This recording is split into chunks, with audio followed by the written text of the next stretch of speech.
Well, our guest today joins us on Zoom all the way from Oslo, Norway, and has her song Dream Girl in the EHM New Music Bin. Please welcome Anna of the North to our virtual studio. Anna, how are you? I am good. Thanks for having me. Thank you for coming on. We appreciate it. How are things over in Norway? Over here, we're kind of in limbo a little bit. We're slowly getting back to normal, but how has it been over there? Have you been quarantining over there the whole time, or what's it like Uh, over there? I think we Norwegians have been pretty lucky. We have been in. I think we had like one month like lockdown, and then slowly things started to open up again. And now we're allowed to like be a group of like 20 people, Wow. and then there's like yeah, you can go out to eat and stuff, but there's like 1 meter distance between every table, and yeah, but it works out well. Everything shuts down at 12, which is quite perfect because I would stay out till forever if it didn't close. So so It's actually helping. It's adding a little yeah. bit of, I guess, some kind of a way to keep moving and keep productive and not be out all the time, I suppose. Have you been over in Norway the entire time? Yeah, so I actually finished my Dream Girl tour in the 6th of March was the last date in Oh, San wow. Francisco. Right before. Yeah, so it was pretty lucky. And then I was supposed to stay in LA for a bit of writing and working on my third album. But then, yeah, everything kind of shut down. And when Trump went, like, said on national, like on TV, that they're closing all the borders into the US, I was like, okay, I better get Time to the hell go. out of here. Go. Yeah. Do you live in, if things were normal, so to speak, would you be in Norway the whole time, or would you still be, do you go back and forth to Australia as well? I know you spent a lot of time in Melbourne. Yeah, no, I actually haven't been there for a while, but I used to live there. Yeah. But yeah, I would probably be traveling way more if it wasn't for Corona. But I think like yeah, the virus sucks and all that, but in some way it like this whole change, has helped me like relax a bit more. I start like working out. I don't know, like I have so much time on my hands now, and everything I do is basically based in Oslo where I am. So I feel like I've been blessed with time. It is the kind of the weird benefit, the weird positive of this, so to speak, is everyone kind of have slowed down their lives a little bit, and you got to take care of yourself a little more. It's a lot being on the road constantly and doing this. You've been going for a while now. Take me back to when did you start performing and writing music? Was that something that was always part of your life, or when did that begin for you? So I think basically music has been a huge interest for me forever, like since I was born. I have like recordings of me, and my dad is a musician, and there's Wow. like recordings of me singing from I was like I don't know, like 4 years old. I don't know, like Christmas songs and stuff. So and I've been like in a choir for probably 10 years, but I never really, the thing where I'd never dared like dreaming that big about like being a real musician. That was never the deal for me. So Mm. I was always like playing guitar and recording stuff at home, but that was just for myself, like like a diary or just Mm. something I had to express in some way. So music has always been there for me. Like when I needed it, I would play music for myself. But then I moved to Melbourne, and I don't know. I met so many creative people and people who uh like yeah were into like do music or writers, or I don't know, everyone's like really open about their big dreams, and I guess that's where I start saying out loud that I like doing music. I want to do more music. But I originally like went to Melbourne to study graphic design, which yeah, I'm really happy I've done that as well. I feel like graphic design and music ties really well together. It's all about like creating something that doesn't exist. So I don't know. It's like I don't know. Music has always been there, but it wasn't Mm. until I think yeah 2013, 14 I started saying it out loud. And the weird thing is as well, as soon as the first thing I put out there kind of picked up and It is, people. yeah, well, it's great, and it's kind of it's very rare. I'd imagine that the first thing you put out there, you get a message from the Chainsmokers saying, "Hey, can I remix this?" Yeah, But yeah. in a way, you hit it at a great time because you kind of started. Now, you met your producer Brady in Melbourne. How did that come together? You met at a show where you went on stage, I read, or so. How did that happen? You just decided to wander up there, or what happened? No, so like the no, yeah, no, we were in the same friend group, so we were going to this show together to watch Brady play, and Oh, then at the pre party or what you call it, I was just sitting there jamming a bit on the guitar and singing, and then the group heard that and they were just like actually tricked me into playing because I hadn't I have like huge straight stage fright, and definitely at that point in my life I wasn't that was nothing I really wanted to do, but my friend group heard me play a couple like that night, and they also heard me a couple of other nights, and they went up to the bar because there was some kind of like open stage, like there was Brady, but in the break they wanted me to play, and I was like, definitely not. But they tricked me into doing it. So, and I remember just like the bartender came and he was like, "Okay, are you ready? It's your turn soon." And I was like, "What?" And then yeah, my friends had gone behind my back.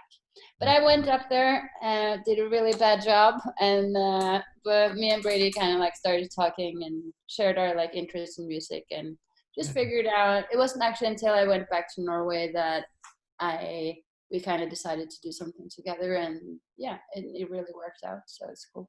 and you guys put together the first record, Lovers. How long did that process take, and what was that like putting together your first record with another person too?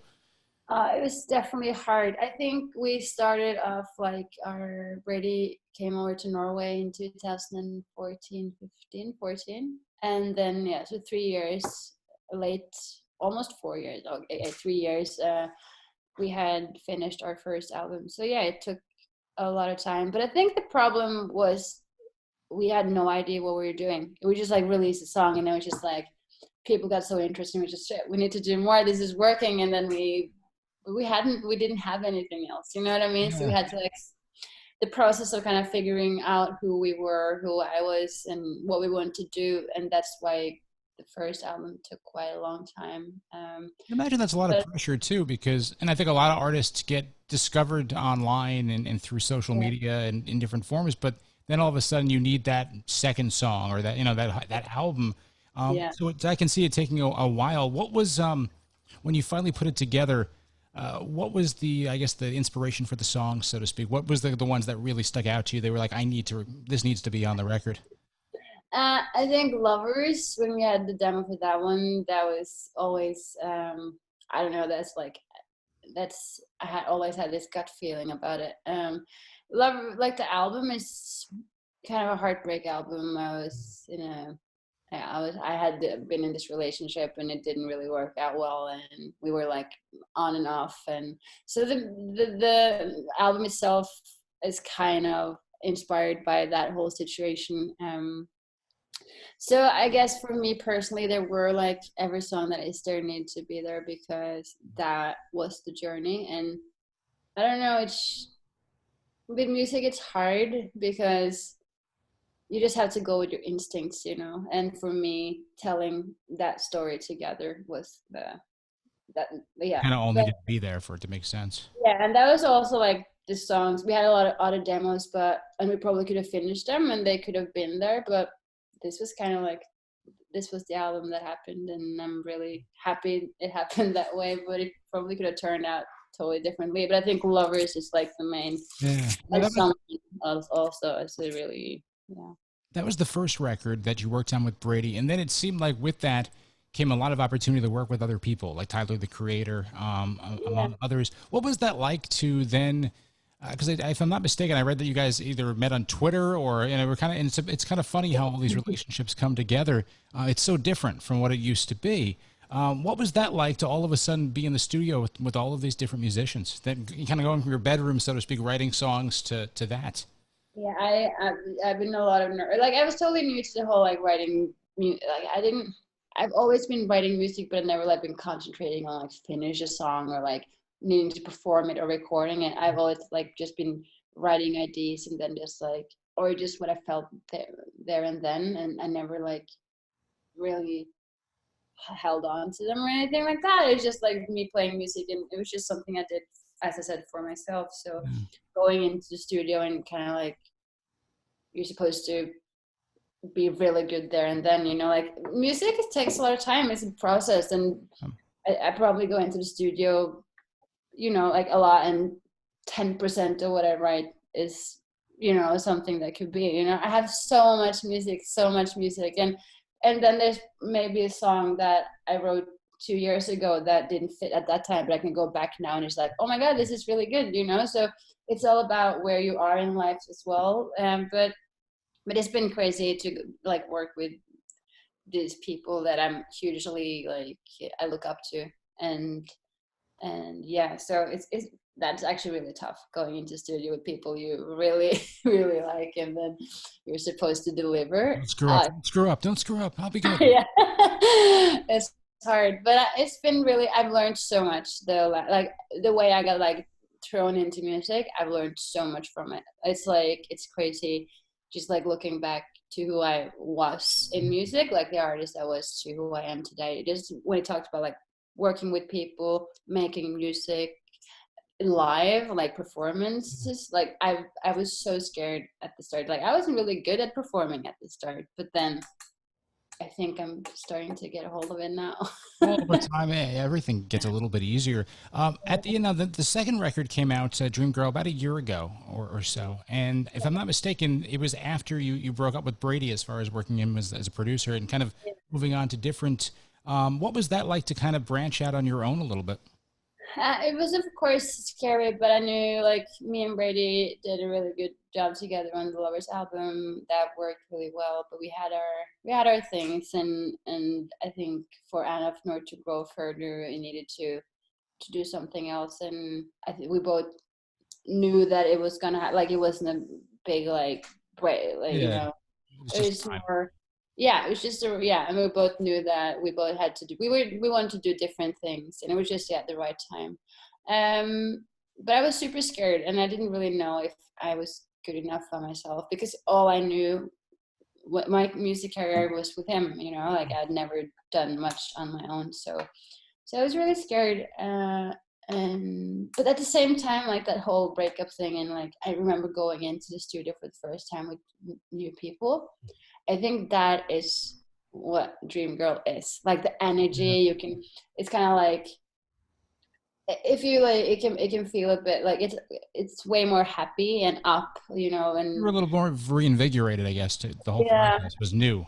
yeah, and but it's also that you can hear that I'm happy, that I'm freer, and that it's more playful, and so it's like, but then again, like so that album, like the Dream Girl, is like the freeing album in a way. That was also like when that Lovers, that my ex boyfriend from the Lovers album that it was inspired by, we got back together again. That we finally broke up, like on the Dream Girl album. So the whole album is just about like fuck everything and just like be happy. And then so I think that's the feeling of the Dream Girl album. And then now I'm in a new process of a new album, and it's totally different again. Like I'm a totally different place. So that's funny with the music. Yeah, like the music follows kind of me and how I Well, it how seems like a lot of your lyrics and a lot is very personal. So and it's yeah. probably kind of rough to constantly perform it, I'd imagine, because you're especially older stuff too. I've always thought to myself, you must be tired of the lover, not you in particular, but the old songs, because that was 3 years ago, or 4 years ago, and you're kind of moved on to the next project. How would you describe your music? Because it doesn't really seem to fit any genre, so to speak, because it seems like you enjoy a lot of different types. How would you describe it? No, that's probably what I've told myself as well, that I don't want to be a genre. I don't want like Yeah. people to know what to expect from me in a way. And this is all a process, like my albums and everything. I'm just like I'm delivering as I go with this whole musician artist thing. I don't know. I have no idea what I'm doing, but at the same time, I'm doing stuff and I like stuff, and I'll just put it out, and then maybe like my fifth album will be like rock music. I don't know. It's just I just have to go with it and how I'm feeling, and what I'm inspired by, and then we will. Yeah, I can't be like, oh my god, no, I can't release this even though I like it because it's Yeah. not Anna from Norwich. You know, I don't want Anna from Norwich to be have like rules to Yeah, you don't want what. to be pigeonholed where it has to be this sound. Yeah, You want to try yeah. something different. Are there any producers that you want to work with that you've thought like, hey, I really want to kind of get together with them? Yeah, definitely. I actually met up with Flume once. We were gonna do some writing, but then his friend ended up in the hospital for some reason. So I hope that we could. That would be fun to work with him, or try again. There's so many people like Do you I have don't know. stuff ready to go for the third record? It sounded like you did. You were already working on stuff. Oh yeah, I'm working on. I have a lot of stuff, but nothing is like finished yet. So I think this is also the place where I'm kind of figuring out where am I, how am I feeling now, what is this whole album gonna be. So I guess that's the process now, trying to figure out that stuff. It's hard. It's really hard, and it's scary because I feel, Lovers album had like one sound. I think like a lot of people, or I don't know, it got a lot of good reviews. Like in not in Norway. How do you say it? In Norway, it didn't get that good reviews. But in other countries it did, or like in the US and England, and yeah. But in Norway, it was just like, every song sounds the same. It's like boring. And then and then I go on with Dream Girl, which is probably too, it's like too far ahead. Like every song Yeah. is a bit, yeah, it's a lot of sounds in one album. You know what I mean? So I think Almost what I pendulum would love almost to swung too do, much then, yeah, in their mind. But yeah, you have to be you and what you want to do with your music and your projects. yeah, definitely. I just like when it comes to reviews, I don't really care, but I do think I know what I want. I want to have an album that people can listen to from start to end. I want to take them on a journey. I feel like Dream Girl is that album where it's just it's a bit bipolar. You know what I mean? It's just like I think that's where who I was at that point, because I was happy and free, but I was also sad. You know what I mean? It was like a lot of feelings, And and you life can is kind of like that, hear that. especially now with everything going on in the world. It isn't a simple start to finish, so to speak. There's a lot that is going on. I'm curious, and you Yeah, mentioned as far as putting together this third record. As an artist, the world's obviously changing with the way this is working with venues, and who knows about concerts and other things. What do you how are you dealing with that? Are you looking to do more live stream performances, or how does it how um, what's the challenge? I'd imagine that you're talking with your management, and like it's got to be a different it's a different future. we're just hoping everything will go back to normal. Yeah. No, that is, yeah, I think we that all are. is but I don't know. I'm really scared actually, because as a musician, I think a lot of us knows that definitely are like the smaller artists. Like we live is our biggest like income. It's like really important to us. So it's really scary to see this like kind of change. But I hope everything will go back to normal. But I'm releasing a new EP soon. I'm gonna have a like live stream for that. So we're definitely doing things and just keep going. But of course, it's like when it comes to it, like we need to all go together now to save the world, or we need to.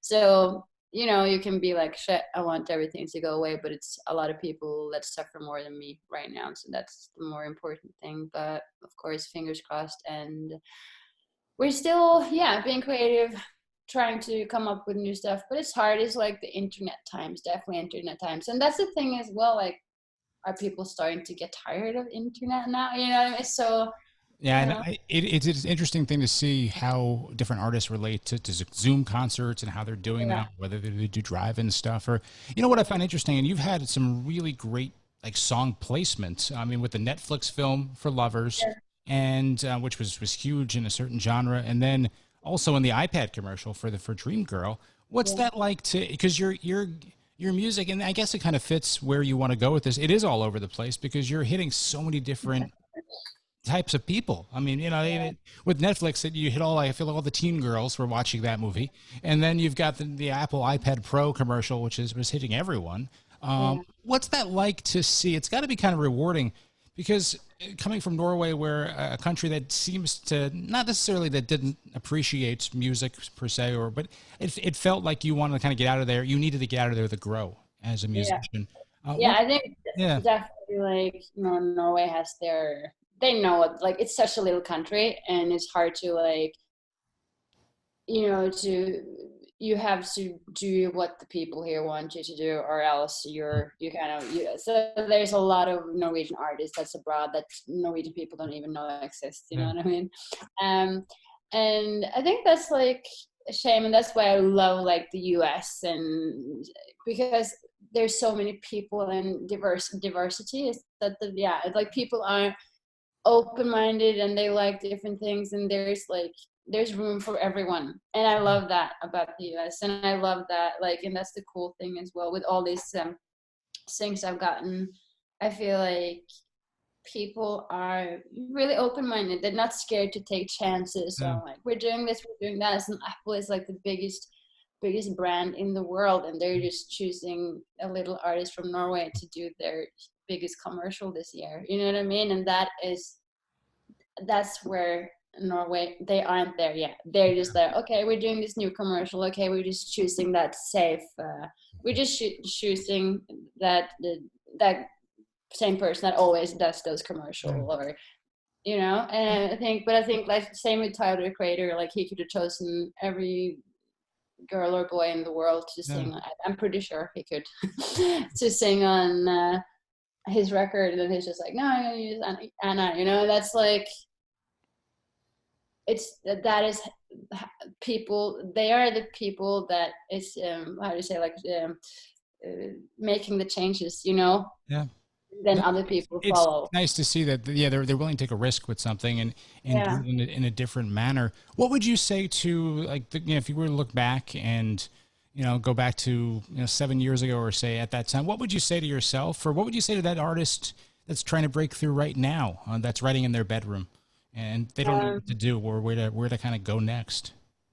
I have no idea because this is like getting totally out of hand. Like the music industry, it's just like what the fuck is happening? I have no idea, but I think be true to yourself. I think people can easily see if you try to be something you're not. I think people can easily see through it, and I think the most, be honest to yourself, and I try to do that because the more you try to be something you're not, as I said, people will see through it, and it will not feel that real. I think people want, definitely these times, people want something that's real. They want to see, there's, yeah, you want, people want new, they want the new, they don't want just people to follow. So I think that's, try to be new, I guess, try to be refreshing in the music. I don't know, but that's hard. I have no answer to do that. I wish I knew. But I think you do, because I think that's part of it, is just to be yourself. And you look at artists like Billie Eilish who allow themselves to be themselves, and others, it shines through. And I think that means something in these times. What artists have you been listening to lately during this pandemic when you're being quarantined, or what's kind of stuck out to you lately? I love the Japanese house. I think she's really awesome. But I wanted to like say with Billie Eilish as well. I think that's so cool how she just came into the music industry and just changed everything. Like how every, like, I've heard so many times, no, this isn't fitted for radio, this isn't radio friendly, this isn't, and then Billie Eilish is just like making a full record, not radio friendly, she's on every channel, and it's just so important that that happened, and it's gonna be, she has like paved the way through for us other people who wants to do indie, who doesn't want to fit into that commercial. And I love all kind of music, but for me, you know there's room for everyone, and it's Yeah, just like people need to be, like the thing with music is there's so much music out there, but if people aren't, if people can't see it or hear it, or like if people need help finding it, yeah, and if it's, yeah, and in that way, like if and if people hear it, they will like it, yeah. but No, it's I just, think that's the we important. It's almost too need much help right now. spread the Yeah, music, like artists needs help to spread the music, and if radio stations and stuff aren't willing to do that, then how are we gonna like, yeah, how is this music industry gonna like change? How are we gonna get that different music out there? So Well, congratulations. The second record is out. It's been out for a year now, Dream Girl, and you're already working on the third. When's the EP coming? Because I said you said you were having a new yeah, record. I think I'm not really. It's in October or something. Okay. I think there's coming a new, but this is like an acoustic EP, so it's just like a little down key, like the low key EP as well, to show that I'm still creating, that I'm out there. And then it's also because I think my, how do you say, my guilty pleasure are like sad songs. Okay. So this is an EP with just like heartbreaking bops, if that's what you, yeah. So it's we'll see how that goes, but it's gonna come out in October. First single are gonna come out in September. I think 23rd, if I'm not wrong. So it's gonna be interesting, but it's just like, yeah, it's my dad is playing on the piano, so it's like it's kind of like homemade, just the, you know, the vibe that's right now. You know, we're just at home creating, so it's just a little treat before the big album. Very cool. We look forward to seeing that, and we look forward to seeing whatever genre it fits into. We can't wait to hear what you come up with.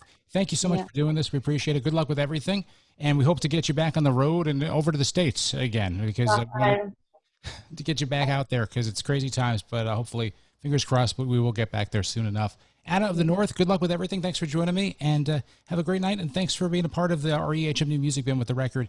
And thanks for coming on today. Have a great time. Thank you.